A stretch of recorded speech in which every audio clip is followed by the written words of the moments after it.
Warning, this podcast contains spoilers.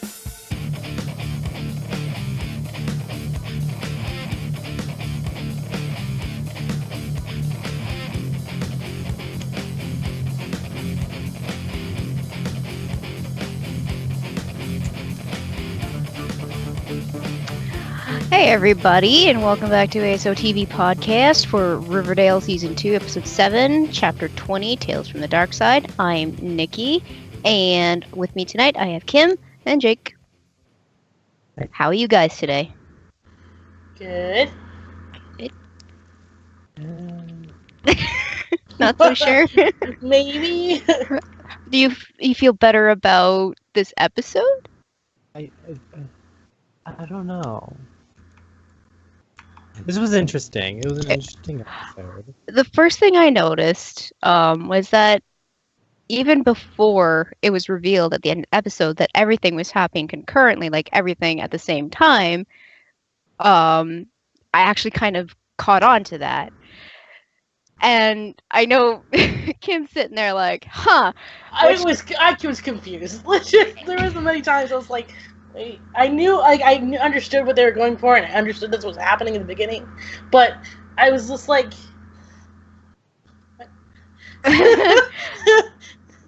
because I mean I wasn't exactly sure, but I kind of got the little bit of the strings where they kind of were weaving in together, just a teensy bit. So when it actually came to the very end, and they're all in pops, and they're all like sitting at their separate booths, and they all come down, it's all happening at the same time. I was like, wow, thank you.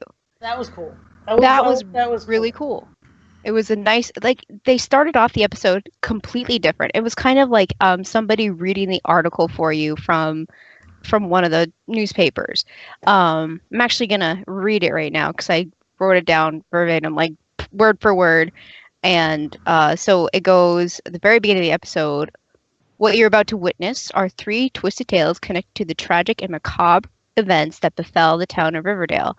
Known as the Black Hood murders, they were all more tragic because those who bore witness to these terrible things were so young. A seemingly random shooting quickly revealed itself to be the first in a series of gruesome attacks perpetrated by a hooded assailant. Their latest chapters begin with the discovery of a letter from the Black Hood affixed to the door of Pop Tate's chocolate shop. So in this letter, it's the Black Hood admitting to killing Mr. Phillips, the sugar man, in the prison. And everybody's like, how the hell did he get into the sheriff's station? Especially Betty, who I'm going to hate on a lot this episode. Because it drove me nuts. Even though that is one of our theories too, the way she was going about it was stupid. Oh my god. I wanted to just punch her in the face.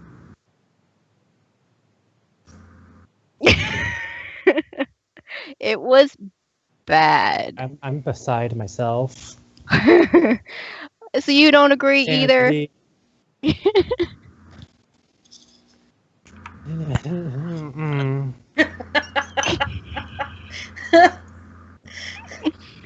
It was terrible. I can't.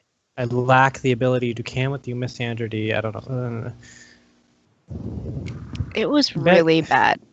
She's not the brightest crayon in the box. Mm-mm. We know that. But she's stupid in certain situations. Sometimes I think, and that's normal for people. Not everyone's going to be, a genius, and some people can be, really fucking smart but stupid, when it comes to certain things. But this just didn't feel. This just felt like bad writing. Yeah.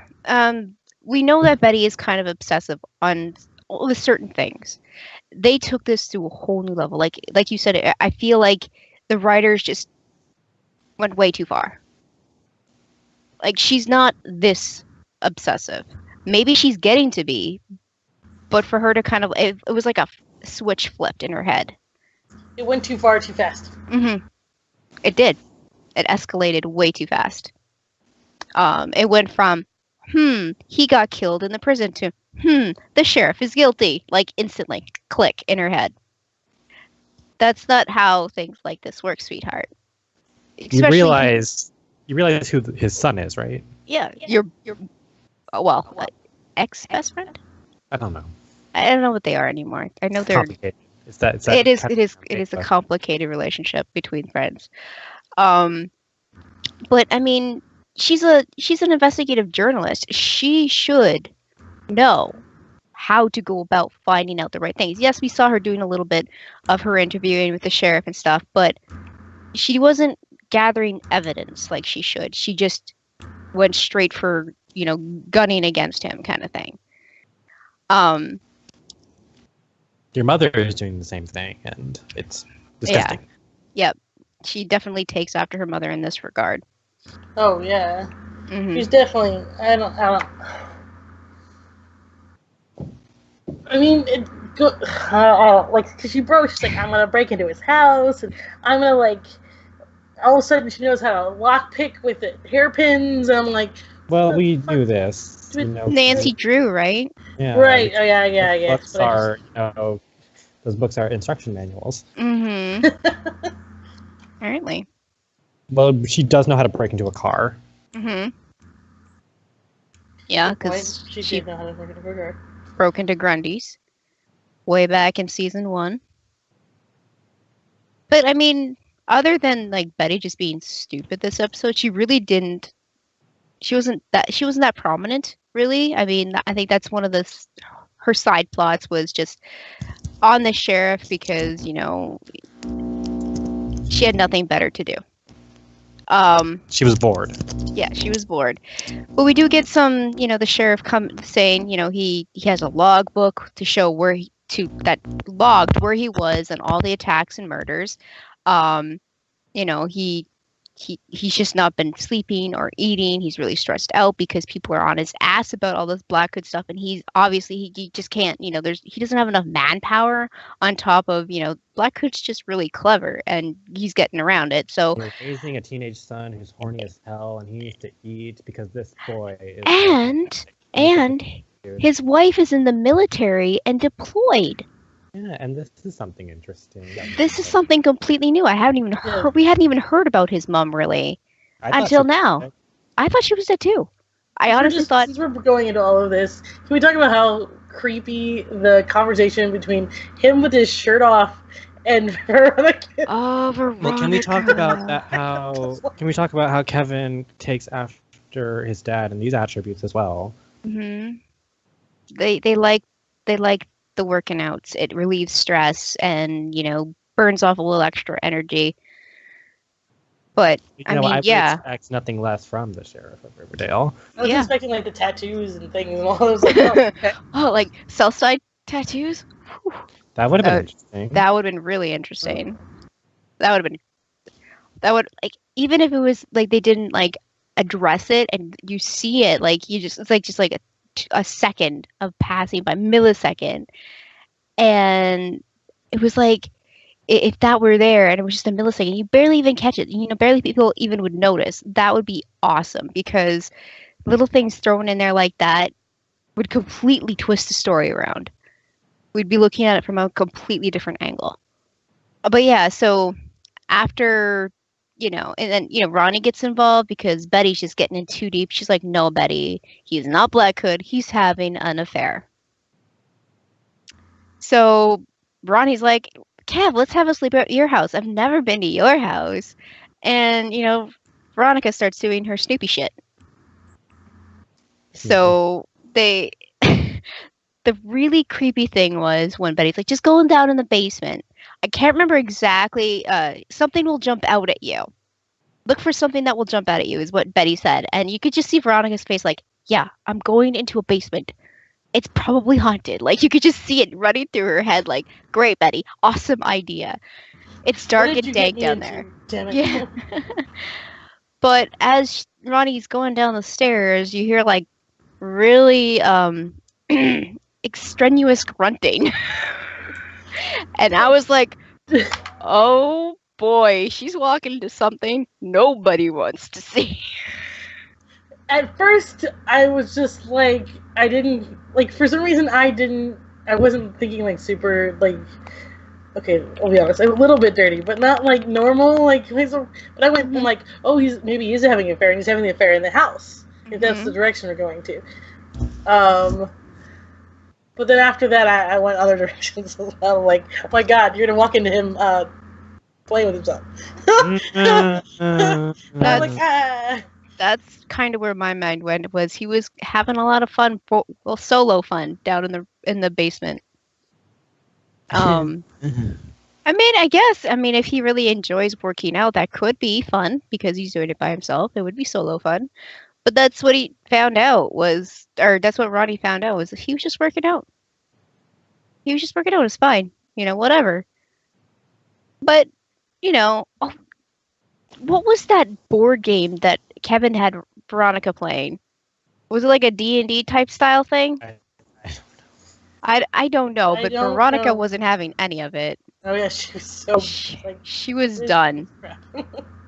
But she goes downstairs and she's like, "Oh, I was looking for a soda." He's like, "Well, here, have one." And then she started asking him all these questions, and it was silly. But then she did catch him sneaking out in the middle of the night and didn't get back till 4 a.m.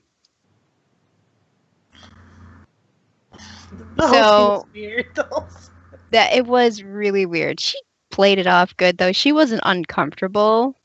Once she saw what he was really doing, she was like, whatevs, this is normal. But I'm like sitting there wondering if he isn't taking it like, is she hitting on him? I mean, maybe not, but it was a little weird. Veronica does act a little bit more mature in that respect than all of the other characters. I don't know if Veronica is that type of girl to do that. She wouldn't be. I don't think. No. I don't think it was meant to come off that way. But I think for it like a little bit, not like really like a lot, but I think it just accidentally could have came off that way. But I definitely didn't intend it to go that way. For some guys, even the little bit, like just the amount of interest, even if it's a little bit, like would make them think things. Right. Exactly. So, but I don't think the sheriff would care about, like, I don't think he would go that way since he is already having an affair. No. Yeah, I don't think he. Yeah.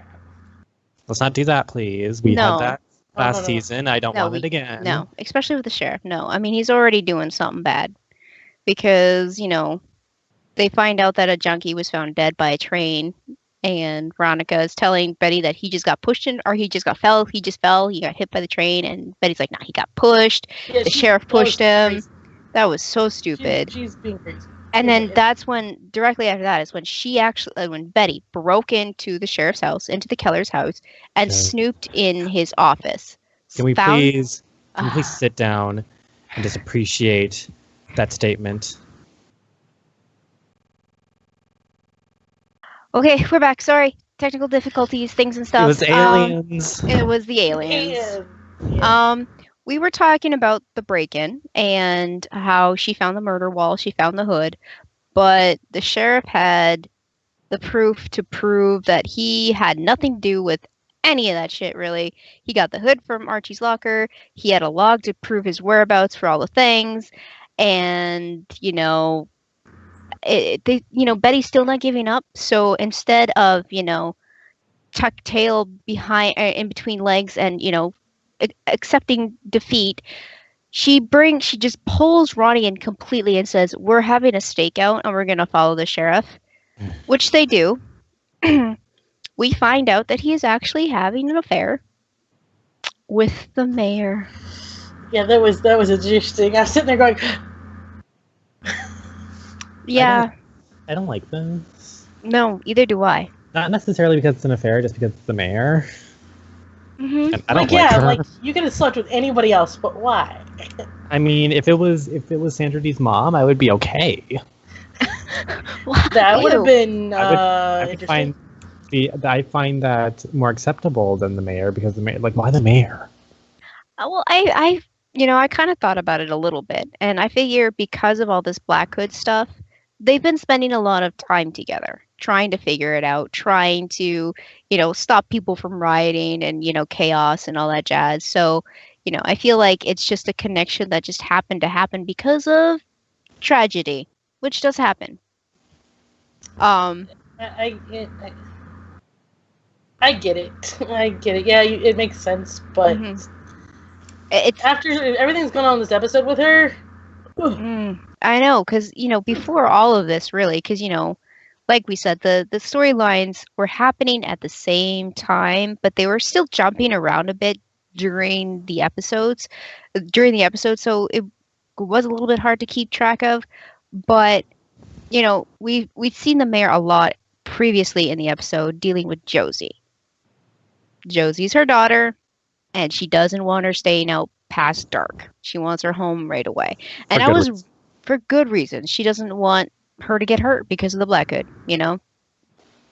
I mean, I would be put under curfew in that situation as well. Yeah, I mean, it made sense, but the way she was going about shit, and it was a little too much.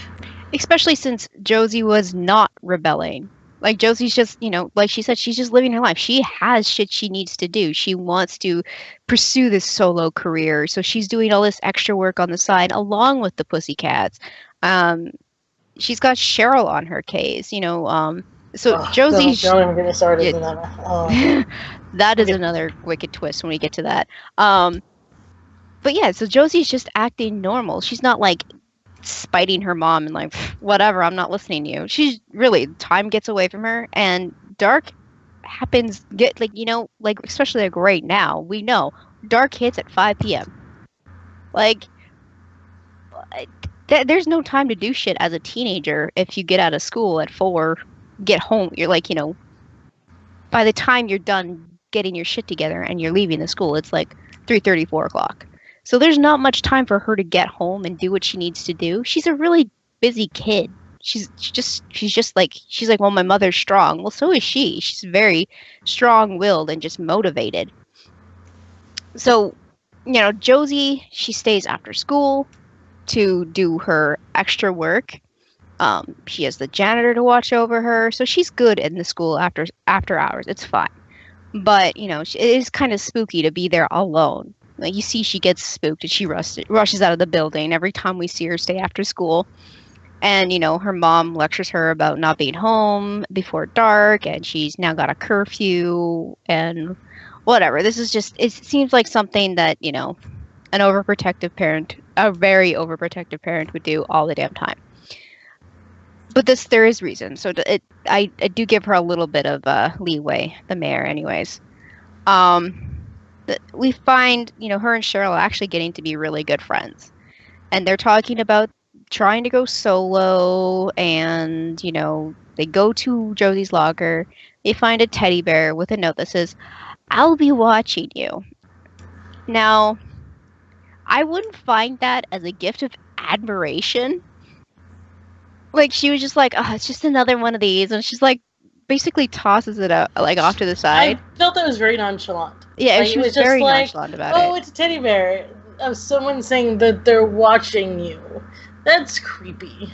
Mm-hmm. Sorry, even if it didn't say something randomly ending up in your locker, especially something that big.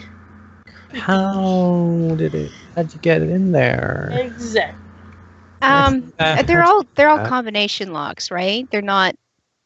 I know that if some schools actually get special locks manufactured where they're all combination locks, but there is a master key, and it's a combination lock. There's the numbers, and there's also a key so that, like, say a janitor or maintenance or anybody can get into your locker, say if they need to. So I don't know if that's what they have going on here, but I mean that would be the easiest way. Or they just break in. Or Chuck was, just waiting by her locker very sneakily, waiting for her to open the locker and wait at the last minute to stuff it in there before she had closed it. I mean, I guess that is possible. I'm just going to go with that because that just sounds more creepy and more interesting. It does, except if it was Chuck, it's not Chuck. I mean, Chuck was actually sweet this episode, and up to this point, I actually forgot about him because nobody likes him because of the sticky maple episode last season. It's because, but if the thing about that is all those guys were involved in that shit, Mm-hmm. and they've all changed over the last, They season have, and a yeah. half. They've Except all, maybe done Reggie. some crap. So, But yeah, like really, other than selling drugs, is Mhm. Reggie really that bad of a person? Well, he's just kind of a douche canoe, but yeah. Well, that's because he. Well, that's because he's got that very jockey mentality. So it's. yeah. And then he got a face, replacement, and I don't know. I think after kind of. Still trying to decide, like, which one was cuter. Neither. There. Of course, Chuck. We're talking about Chuck because he tries to make moves on Josie because he's like, oh, you got a pretty voice. Let's go on a date. And she's like, no way, Chucko, not happening. And he's a douche canoe. Because he's a douche canoe, but we do find out a little bit later. We find out that Cheryl got Josie studio time for her solo stuff, but Valerie and Melody find out she's doing this from another note in one of their lockers. So Chuck wouldn't be doing this. I mean, one note means, it's weird, but, she stays after school again. Chuck happens to be there at the same time, too. They're both going out of the school at the same time. He spooks her, and she's like, you know what, I need a ride home. He's like, sure, but there's a place I have to stop at first, and it's Pops. He buys her a milkshake. He was like, that was clever on his part. Like, yeah, I just gotta stop somewhere first. Gets her a milkshake, and they're talking, and this is where we're like, oh, Chuck is changing, because he's like, I just want to be an artist. I want to draw comics, maybe even illustrate for children's books. I was like, damn, that's good shit. That's a big change from, subjecting girls and sticky maples and all this shit. Rapey, yeah. But, I mean, the dance that they did was kind of sexual. And stupid. And stupid in the middle of Pops. Yeah, that was that was a little out of place. But it does get interrupted by the mayor. Violently. Oh man, she was pissed. She was so mad. And we didn't find out she was having an affair with the sheriff until near the end. You would think that this lady would be a little less stressed after nights with the sheriff, releasing tension. I mean, we're assuming it goes that far every night. Maybe they're just a little smoochy and they watch Law and Order, like Red Bandit said on. Yes, in a sleazy motel. Maybe they don't watch Law and Order. Maybe they watch something. Porn. No, not porn. Just something that gets them on edge. Maybe they watch some really disturbing shit. Or do they just watch Grease? Every night. Every night. No, they watch Grease, and then they watch 16 Candles, and then they watch The Breakfast Club. All those movies, those feel-good 80s movies. Yeah, let's say that they do that. Yeah. I like that. I like that much better than the alternative. So what are we doing tonight? Oh, we're watching Stand By Me. We're watching Pretty in Pink tonight. Oh boy. Too much credit. Yeah. But we find out why the mayor is so on edge. It's because she's actually been getting death threats from who knows who. People from Riverdale, people from the South Side, people from Greendale. Who knows? From a lot of sources, she's been getting death threats, and apparently people are threatening Josie's life as well. So that's why she's really on edge. And I guess all the power to her. I mean, she really had to get it across to Josie's that, things aren't, they're way more dangerous than you assume. It's not just the Black Hood that's after you. It could be somebody you go to school with. And that's where they start leaning on Chuck being the one that's leaving the notes, that's being, a creepy douche canoe. And, they try to pin it on him when it's not him. They even get the freaking janitor involved. And then there was another freaking note with a picture of Josie saying, if I can't have her, no one can. And then they the freaking janitor's there. I'm like, is it the janitor? That's super creepy. Ew, Who just gross. The janitor was being creepy. Like, so I know he got involved a little later, but like he was it was strange.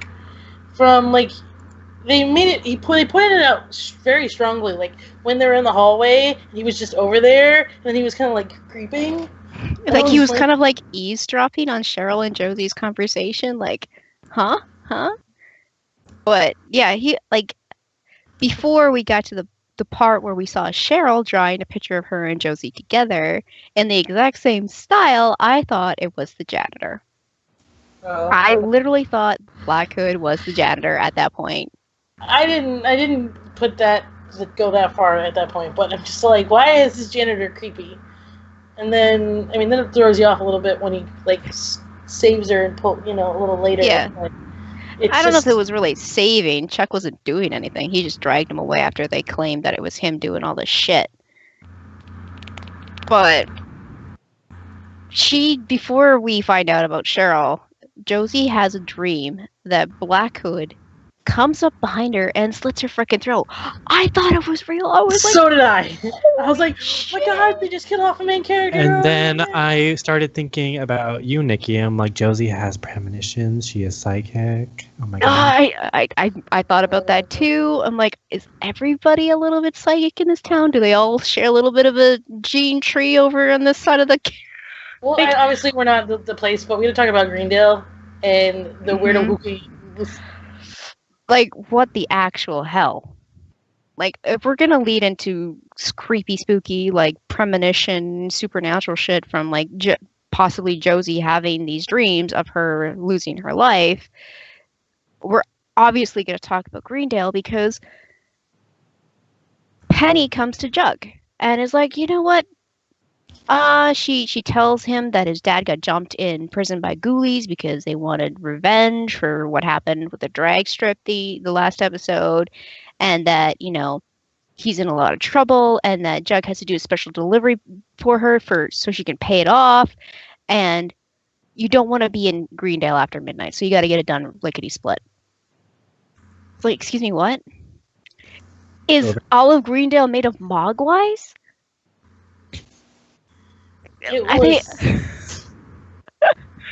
She gets it now. Sorry, it took a second. But it's always after midnight. Yeah. Yeah. But I was like, the whole midnight, the whole like midnight thing, and then the weird freaky deer, and just like that happens because Jughead recruits Archie. Said, I need to borrow your dad's truck because there's a thing we have to deliver, and Archie's just like, okay, I'm not asking any questions. They got the address, and they on the way there, they're talking about Archie was talking about his dreams of everybody living in New York, happy go happy, writer, songwriter, and Betty and Veronica being roommates in Park Avenue or whatever. Yeah, something like that. But then their tire explodes, and they don't have a spare. They contemplate calling Kevin for backup to pick them up or to bring them a tire. But then, just as that happens, a random guy, he plays a lot of spooky characters in other shows and movies, and he was perfect for this part. He drives up and decides, I only have room for one person, but I will take you and the crate to Greendale because I'm driving through. And it's like, Jug, honey, you may be older, but you still don't get into cars with strangers, honey. No, you do not. And no. So, like, did we not learn this lesson? I think, Kevin, you need to, like, have a little teaching moment to the rest of the class. Exactly. like, guys, I had a vision. I'm like Raven, and there was a guy in the car, and then like I was stabbed, but I wasn't stabbed because like I saw it in my mind, but like it was like everything was like dark, and I saw it in my head, and it was happening, but it wasn't happening, and like this is what's gonna happen to y'all. You get in fucking strangers' cars. And I was really concerned. Not so much concerned about Archie or Jughead for that matter. I was just really concerned about Kevin, because like Kevin and your cars, dude. Like I'm not for it. I don't care about anyone else. Just Oh, well, Kevin's a sweetheart. We need to see more of him. I mean, he had a couple. But Archie, no, you do not call Kevin to come No. and do you favors in the strange part of town that no one has ever been to with your freak deer. Yeah, because as soon as Jughead and Rando, creepy guy, I can't remember. He called him like American something or other. But as soon as they pull away, this freaky ass deer with like no eyeballs, just sockets, and covered in fucking gooey blood walks across the road in front of Archie. it was creepy shit. It's like what? What? You just stand there and look at the deer. But that does prompt him to go after Jug. I think it was, he was worried initially, but that deer spooked him enough that he's like, okay, Greendale is some fucked up place. I'm going after Jug. I'm going to save him. Which is kind of what happened, because the dude, this creepy guy, told them to not look under the tarp. Well, when they stopped for gas, Jughead did exactly that. He looked under the tarp. A dead deer. In kind of the same state as we saw the one walking across the road, except it was dead. The other one was not. This one was dead, but they were like in the same condition. And Juka, bleh. Like, what the heck? Well, let's bring up the fact that he also said that Archie looked like Jason. Yeah, and he's like, and you never know in Greendale. What? Yeah. You never know in Greendale. That was the first thing you got from him. That was the first thing you got before the creepy deer. It was just, you immediately are going into, what is wrong with Greendale? What is wrong with Greendale? And that's what, we just found out recently that it's the CW is not going to do Sabrina. Netflix is. Netflix has already got, they've already got 2 seasons planned to take over Sabrina. And not only is Sabrina obviously going to be in it, though it's called Sabrina, but a lot of the characters in Riverdale will come over here and there to play parts. So my first concern was when hearing this news was, what does that mean for crossovers? Because we know how Netflix does things. They just throw everything at you at once. A whole season. So how is that going to play over, say, Sabrina wants to go over to Riverdale, or some of the characters want to play in Sabrina's little Greendale land? Like, so that was like, that's what made me like, I kind of had to pause this episode for a bit and kind of try to collect my thoughts on how they're going to pull this off, because they're already telling us that Greendale is a completely different place than Riverdale. Riverdale's fucked up, but Greendale sounds worse. Sounds way worse. Well, it sounds immediately looks like there's a lot of supernatural going on. Mm-hmm. Like, things that are dead don't stay dead, and this could be a good way to bring Jason's character to actual like. I was actually thinking that. Then we have that adaptation from that weird arc in the comics where everyone was zombies. Yep, that's true. They did that. They actually did that. We not only did we find out that maybe Jason is walking around Greendale, like maybe they've seen him before, or I don't know, all like bloated and disgusting. Maybe he's a ghost. Who knows? Oh, it's a ghost, and then Scooby-Doo come in, and it wasn't a ghost. Nana rolls. What are you doing? Nana rolls. We not only found out about that, really, but we found out about the Riverdale Reaper. Now, did you guys catch a time frame when the Riverdale Reaper came about? I know it was way, way before. Like, was it like 40 years or something like that before Black Hood? But the way that the guy was talking about it is like it's cyclic. Like, the Riverdale Reaper was not the first one. There was ones before that even, and it seems to happen at the same time every so often. But apparently, this guy's like, he killed a family in Fox Forest, shotgunned them all down, and that maybe he's the same guy. He's making Jughead think that they're the same guy. So if that's the case, he implied that. That's what he implied. He totally implied it, you could see Jughead's gears working. Like, are they the same person? Because we're under the assumption he's like a younger man. One of our first theories was that Black Hood is Betty's older brother. But and then we're like, well, maybe he's the sheriff, which would work a little bit better with this theory if he was the Riverdale Reaper first, became the sheriff, and now, whatever. But I don't know. They're just throwing a lot of things at us right now. And it's like a lot of things being said in chat is that there's red herrings everywhere. Like the whole show is a red herring right now, and it's really. Then all we need is a character named Red Herring who was on a Scooby-Doo show, and then we can have Scooby-Doo come in and then be like, "Oh my God, it was Red Herring the whole time," but it wasn't. You're talking about a pup named Scooby-Doo. Exactly. Yeah. I watched the hell out of that show. I even had the DVD set for that, and I watched it, and I was mid-20s. Believe me, I did that. I'm just trying to get this ball rolling for this damn we want show. Scooby-Doo. Well, we want Sabrina first, and then we can have Josie and the Pussycats have their own show if you want to do that, because they're not doing anything on this show. Have them have their own show later down the line. Then you can have the Hex Girls come into that. Now they're mad at have each other. spin off of the Hex Girls, and then have the Hex Girls spin off into Scooby-Doo, and then have all of them come together, and it's like the Avengers. It's really cool. Yes, like the Avengers. Just like the Avengers. Just like it. But shit starts to go down with Creepy Dude, and Jughead looks like he's in trouble, and Archie comes in and saves the day. Archie actually did something good for once. He saved our Jughead. He saved him. Yay. I'll talk about the end of the show. But how at the beginning of the season, Jughead did this this commentary when Archie was driving his dad to the hospital, and he said Archie had never driven before, but he was still making it to the hospital with his dad.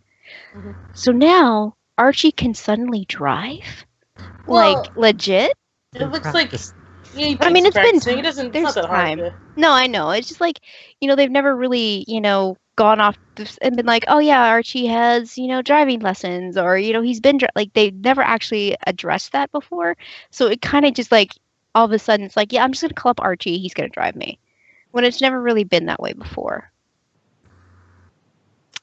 I mean, up till now, I guess probably they feel like it's a nonchalant thing. They really don't. When you don't show everything. That's true. In a show, so I mean. I don't know. I just found it weird that I'd never really noticed it before until now. Like, when something, like kind of emergency happens, and suddenly he's the first person you call to drive you somewhere. Well, so far, other than Betty, Betty can drive now. Mm-hmm. But yep. We haven't really seen. I mean, we know that Jughead has a motorcycle. He can drive a motorcycle. Mm-hmm. But car-wise, I guess he just thought of who has a car. And, who has a truck that can carry this crate. Right, and that was... Yeah, I get it. I guess maybe I'm just thinking too deeply into things, like over-judgmental and critical and all this stuff. Which is something we do. That's just, we do that every... Do. I did that again. God. Sorry. But, they load the crate back in Archie's truck, get the hell out of there, and actually get to the delivery spot, which is 115 Derby Street, Greendale. And for a second, I thought we were getting Nana Rose. Because the silhouette of a lady rolling up in a wheelchair, I was like, oh, there you are! So she is the drug pin! Exactly. Yep, that's it, but it wasn't her. I don't know what kind of vibe I got from her. I've got written down Nazi in my notes, but I kind of got a Russian vibe too. Like I didn't know. She looked very. Yeah, I know. You. Yeah. Yeah, I wasn't quite sure, so I have a big old question mark. Drug, Yeah. boss. She was scary.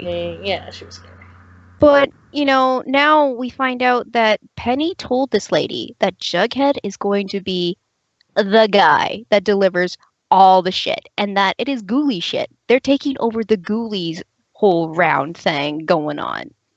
That the serpents are taking that over. And Jughead is the delivery boy, and he's always going to be the delivery boy, and that's the person that lady's got to count on because Penny said so.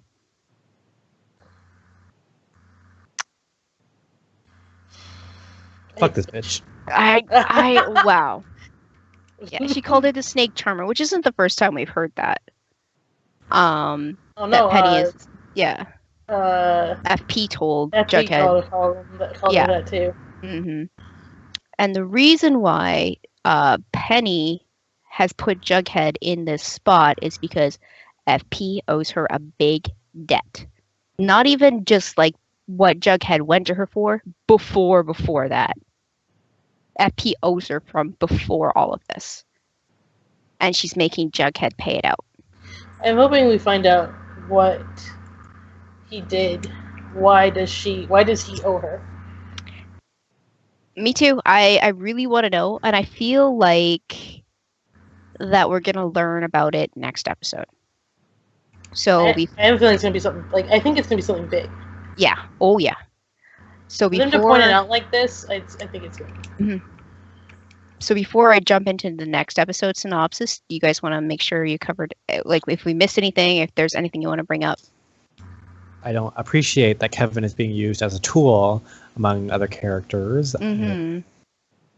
But you was in the episode. So, but I get worried. Get worried about my son, and I just wanted to get. And then I'm glad Josie got like a oh yeah, I'm totally glad she got a part. She got a third of an episode dedicated to her, which is like more than I can say for the rest of the season. Except it looks like and our pussycat, she talked. She did. Melody, she did. She got pissed. She was mad. Yeah, you showed emotion. Mm-hmm. Mm-hmm. There was also a part in Josie's third of the episode where her and Cheryl are walking down I think it's just Cheryl. She's trying to meet up with Josie in the hallway, and she bursts between Jughead and Archie in the Riverdale High, where Jughead's not supposed to be, but that's when they were talking about this delivery. She bursts in between them and says, "Get out of the way, Bert and Ernie." Yeah. And if it were any other character than Jughead, I think I would honestly call those characters Bert and Ernie for the rest of the season. But Jughead is Jughead. He's never going to be Bert or Ernie. He's never no. But that was really funny.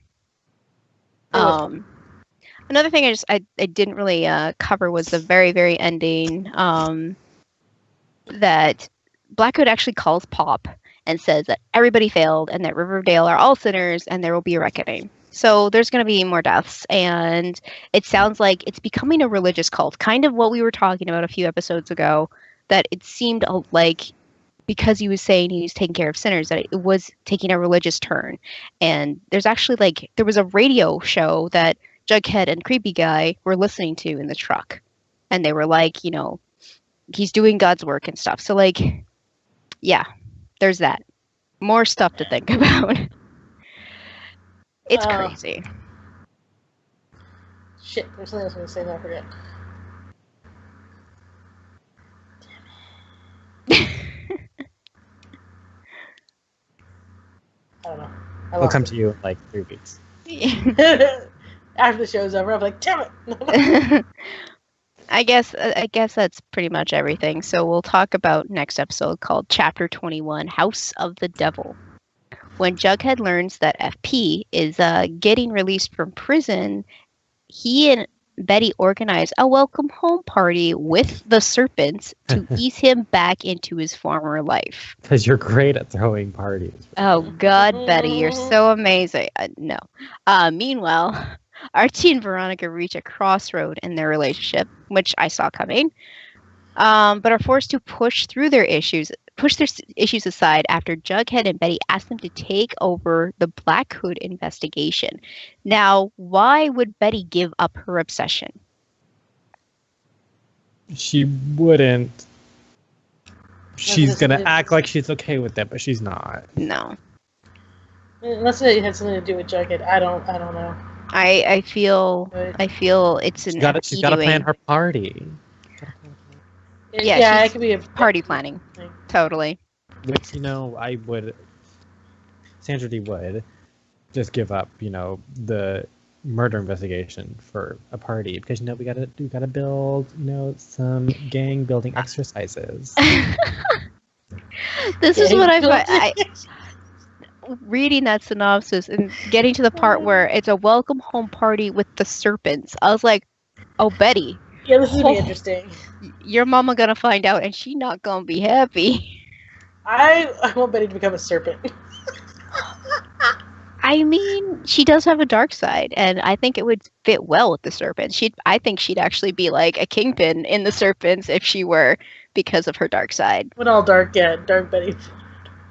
Yeah. But other than that, that's it.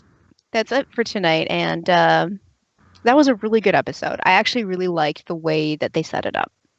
I love the ending where you find out they're all sitting in Pop's Diner and they're all talking about their day. It all happened at the same time during the day. And it was just like, wow, I got a Saw feeling from that. Saw 4 feeling. Oh my god. I think I like anthology episodes of shows that aren't anthologies. Mm-hmm. I think I would need to watch this again because I don't know if I like it or not. I thought it worked. Yeah, I liked it. I think it works, but then again, you're abusing Kevin, and I don't like that. And also just a few other things. So I'm like, it kind of turns me off. I feel like, I really like that, just like we said before, Josie got her little bit in this. Like, I would like to see that happen more than what happened with Kevin running off to Fox Force and stuff. Like, I want him to have a whole third of an episode dedicated to him, where it's, Kevin, not, a mix of all the characters. What does Kevin do every morning? What does he eat for breakfast? Is it cornflakes or is it Special K? I think it's probably Special K. Yeah. Anyways, that's our show tonight. Kim, where can the people find you? They're coming out with Funko Pops. They are! They look... Jughead looks so adorable. Anyways. I'm buying that one. Yep. But yeah, I waited until the end of the episode for that. Yeah, Funko Pop. Anyway, you can find me on Twitter at HUFFI2Y, PUFFI2Y. Jake? You can find me and all of my giggles and gore and monsters and mayhem on YouTube at Jacob Salazar. You can find me on Twitter, tweeting me throughout the life at ToNowhereland. That is TONOWHERELAND. Join the Nowhereland Society. Still waiting for this goddamn Scooby-Doo live action show, but instead we're getting a prequel movie of Daphne and Velma. That's happening. That's a thing. What? I have not looked into that. We are getting a prequel Scooby-Doo movie about Daphne and Velma. You can find me on Twitter at LadyVenom24, LadyVenom24. I'm really perplexed right now. I'm actually kind of confused. I've lost the outro. One second. Yeah, you can find all of us and more on Twitch and YouTube at ASOTV Podcast. Also on Twitter, Facebook, Google+, and MySpace. And also in our Discord, where you can join in the conversation and shenanigans of meme posting and, speculations and all that jazz. So yeah, that's all for tonight. Thank you, everybody, for joining us in chat and watching. And we will see you again soon. Soonish. Later, Gators. Bye. Stuff. Thanks. Look this up. This is a real thing. Yeah. Oh god.